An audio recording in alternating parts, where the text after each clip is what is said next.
The screen fades in, blue and red light washing over the wet city streets. A voice, steady, commanding, hands behind your back. But the way he says it doesn't sound like law. It sounds like temptation. Because tonight, cuffs won't mean justice. They'll mean surrender. And she's about to find out what happens when a man sworn to protect breaks every rule just to touch the one woman he shouldn't. If you can still breathe after that, then don't just watch. Step closer. Like, subscribe, and send your hypes. Because what's coming next isn't a story about love. It's about possession disguised as protection, and a command that turns into a promise. Rain hasn't stopped.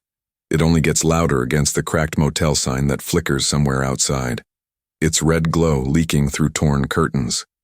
He parks behind the building, headlights off, breath ragged from the chase. She follows without question this time, part fear, part curiosity, part something she refuses to name. The room smells like dust and old secrets. One bed, one chair, one way out. He locks the door, checks the window, checks his gun, checks her. She stands in the middle of the room, arms folded, wet hair clinging to her jaw, eyes sharp. "For my safety," she says quietly. "That what you're calling this?" He doesn't answer. He's already peeling off the torn sleeve of his uniform, revealing blood trickling down his arm. It isn't fatal, but it looks deep. She takes a step closer, instinct before thought. "Sit," she murmurs. He hesitates, then obeys. She finds an old towel near the sink, wets it, kneels in front of him. His eyes follow her hands. She touches the wound gently and he flinches. Not from pain, but from how careful she is. "Don't touch me like that," he says, voice rough. Her gaze flickers up to his. "Like what?" "Like I deserve it." She keeps cleaning anyway, slow circles, her fingers brushing skin that feels fevered under her touch. The towel falls from her hand. Silence fills the space between heartbeats. He catches her wrist midair, grip firm but not cruel. "I'm not your hero," he says again, lower this time, almost pleading. She leans in until her breath ghosts across his throat. "Then don't act like one." The words spark. The air shifts. Before reason can stop her, she shoves him back against the wall. The move is sharp, desperate, electric. He lets her, because he wants to see how far she'll go before she's afraid of what she's doing. Her voice drops to a whisper against his skin. "Tell me to stop." He doesn't. She traces the edge of his collar with her fingers, slow enough to make him exhale like a man confessing something forbidden. The tension in the room thickens, every sound amplified. The hum of the neon light outside, the rain's rhythm, their uneven breathing. He catches both her wrists in one hand, presses them above her head. The cuff glints between them, dangling from his belt like a memory that refuses to stay buried. The air between them pulses. Every glance, every brush of skin becomes its own language. Half war, half surrender. Her lips hover close enough that the next breath could ruin them both. "You still think this is about saving me?" she whispers. His voice cracks, raw and dangerous. "I don't know what this is anymore." For a long, trembling moment, they don't move. Then she tilts her head, closes the distance just enough to remind him what control costs. Outside, thunder rolls again, shaking the walls. Inside, it's quiet, except for the sound of two people pretending not to fall. And somewhere between the cuffs and the silence, she realizes the truth.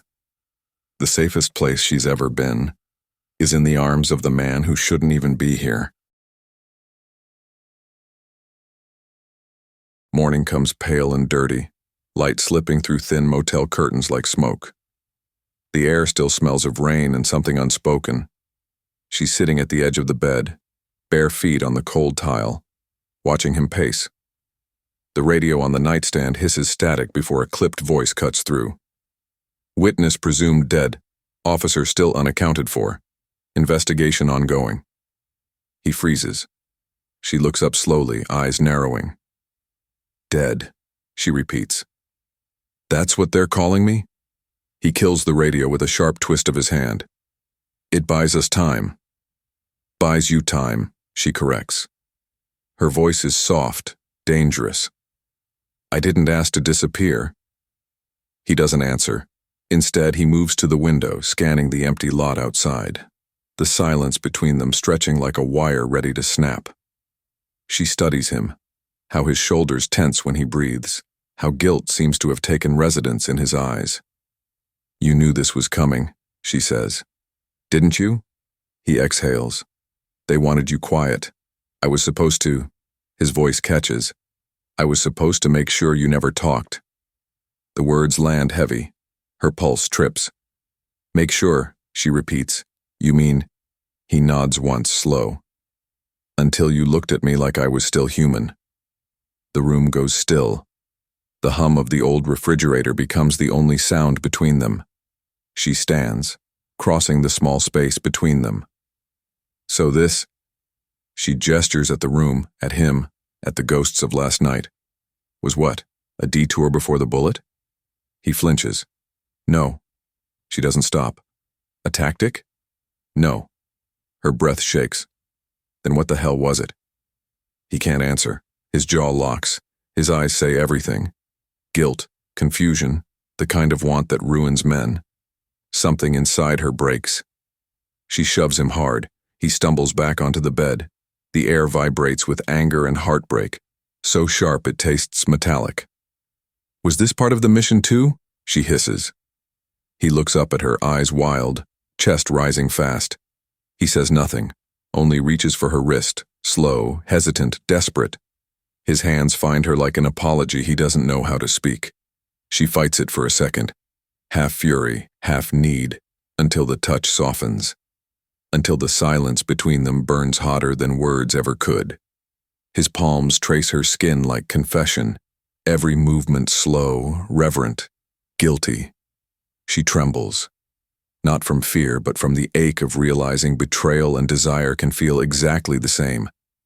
Her anger dissolves in the heat of his breath against her throat. Her hands clutch the fabric of his shirt, pulling him closer, refusing to let go even as tears gather at the corner of her lashes. You don't get to save me, she whispers. He leans in, voice rough. Then let me feel like I did. The storm outside rises again, wind rattling the windows, thunder rolling like a verdict. Inside, their shadows move against the wall, two shapes merging and breaking apart, fighting to stay alive in a world already convinced they're gone. By the time dawn slips in again, the motel is nothing but ashes and silence. Two names erased, two fugitives bound by something neither of them can name anymore.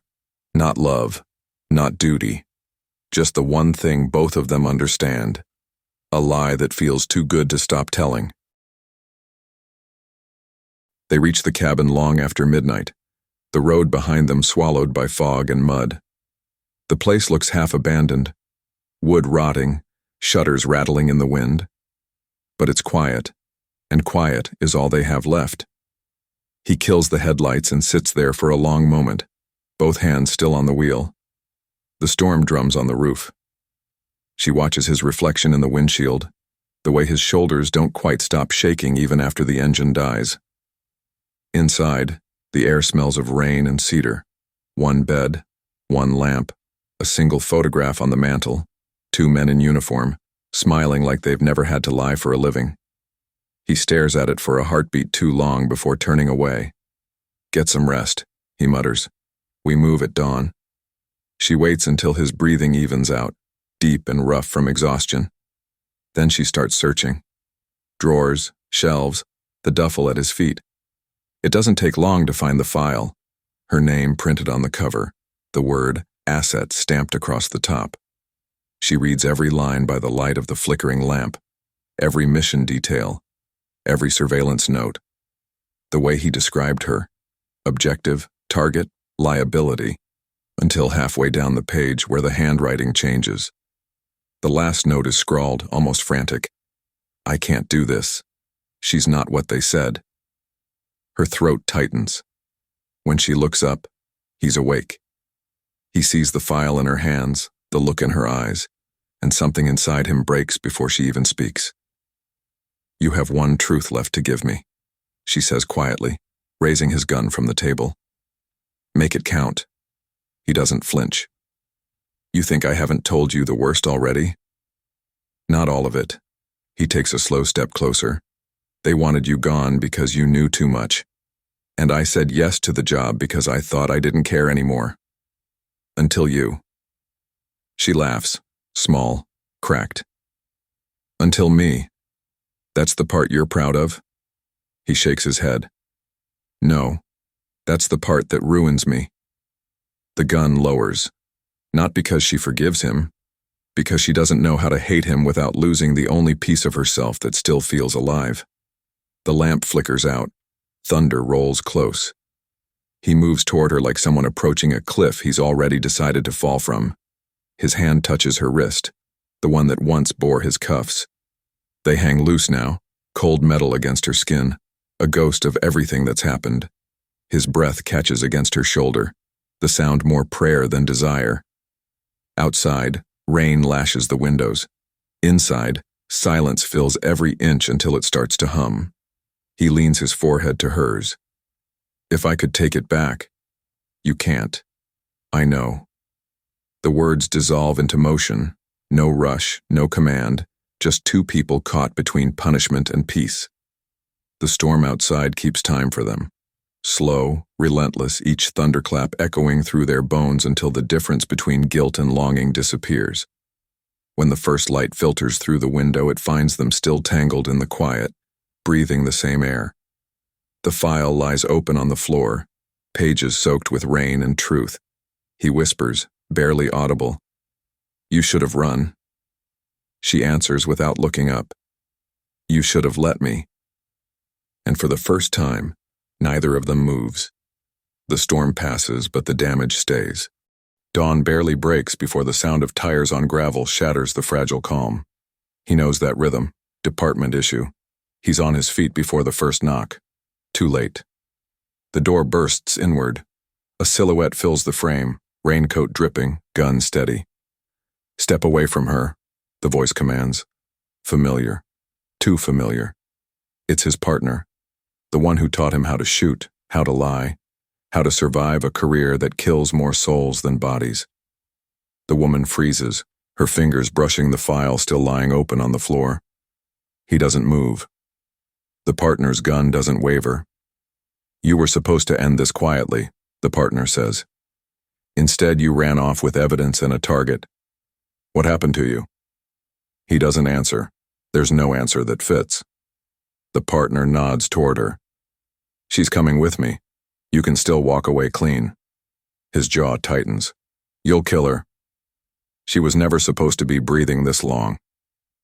The next seconds stretch. Rain leaks through the ceiling, dripping between them like seconds on a clock. Then the partner moves. One step closer, safety clicking off.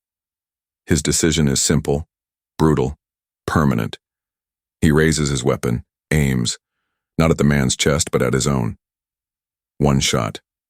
Metal shatters. His badge flies off, spinning, landing in the dirt.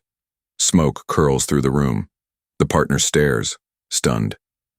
"What did you just do?" He exhales, gun steady now. "I just stopped being one of you." The fight explodes. 2 shots, 1 scream, glass splintering. When the dust clears, the partner's gun is empty, his pride leaking out onto the cabin floor.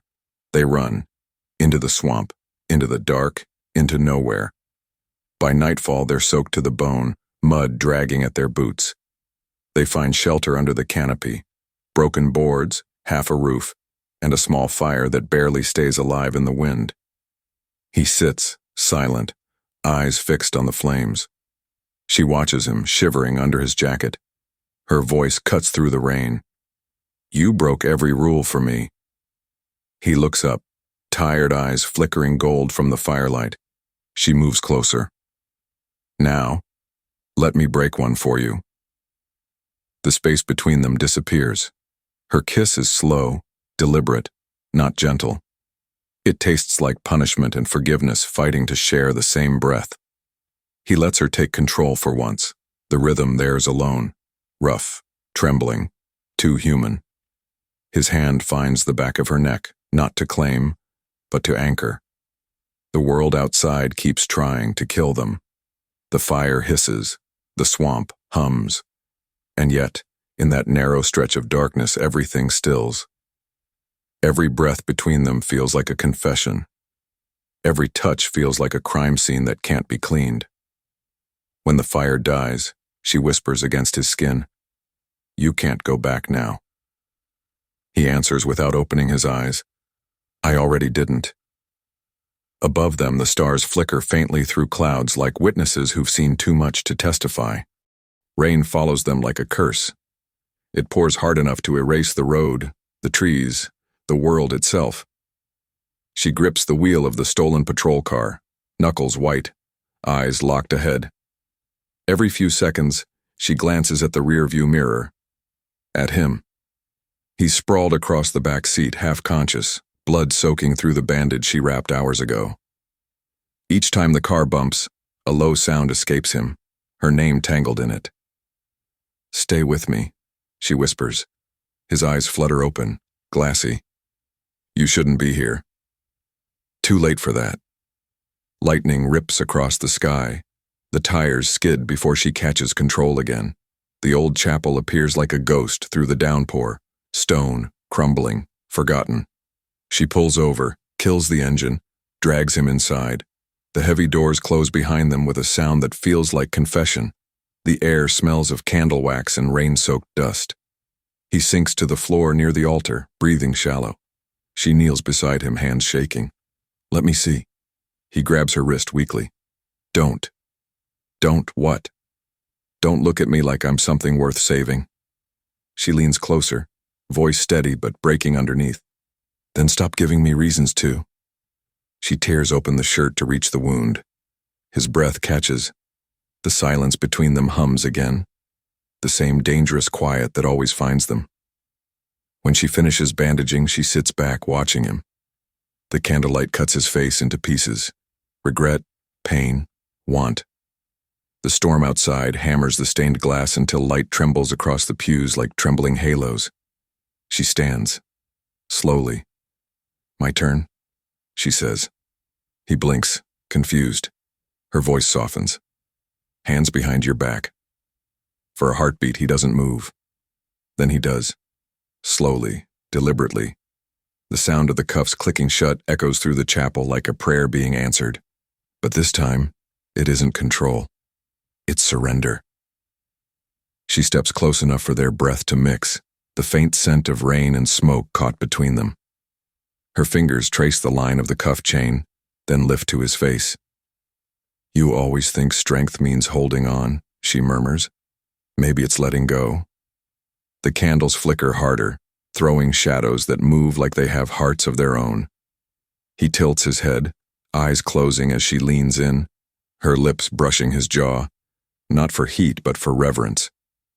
Every movement feels deliberate, slow, the air thick with something too sacred to name. His breath stumbles against her shoulder. Her body trembles, not from cold, but from the weight of what they've become. Outside, thunder rolls again, shaking the windows.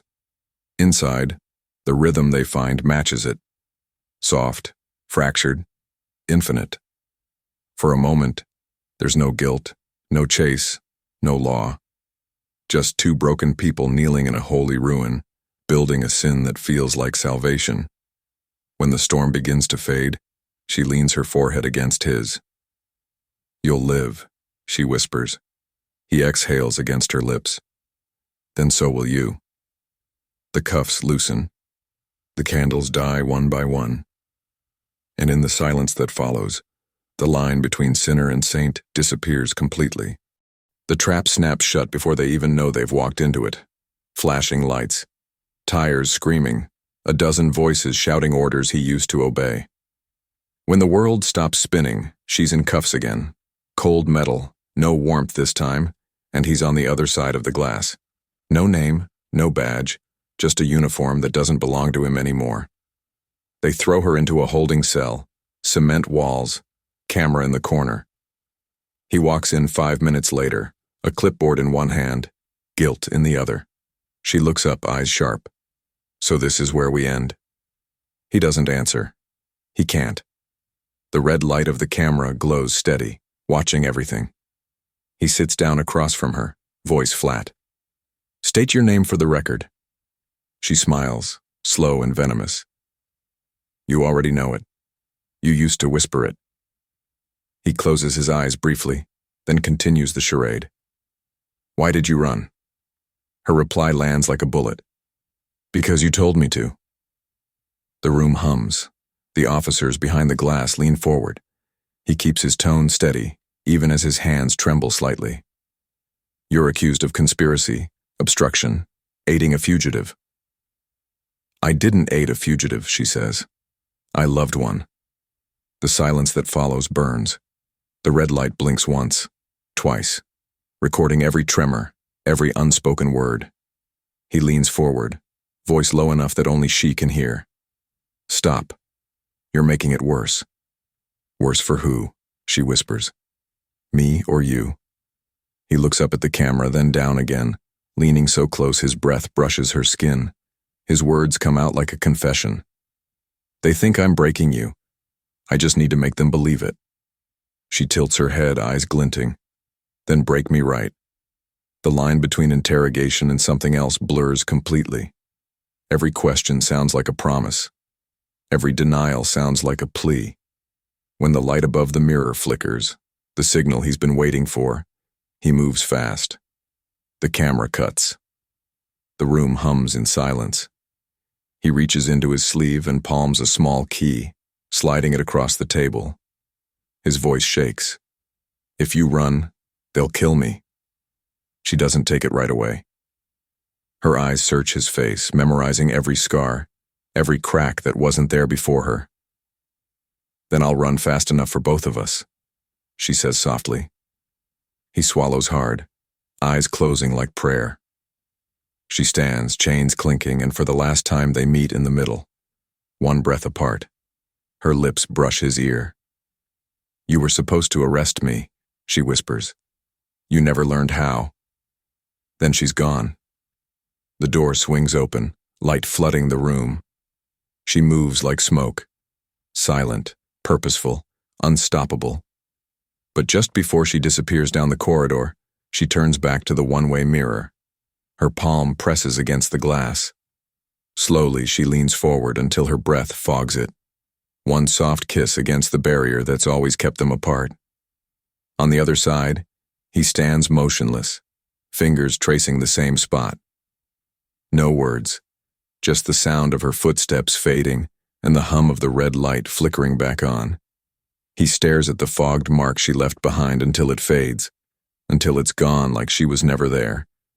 But he still feels her in the air, in the silence, in the heartbeat that refuses to settle. The interrogation is over. The crime remains. Weeks pass in silence. The city breathes again, but only on the surface. Underneath the headlines and sirens, she hunts shadows, each rumor, each whisper pulling her closer to the truth. Former officer found dead. They print it like a victory.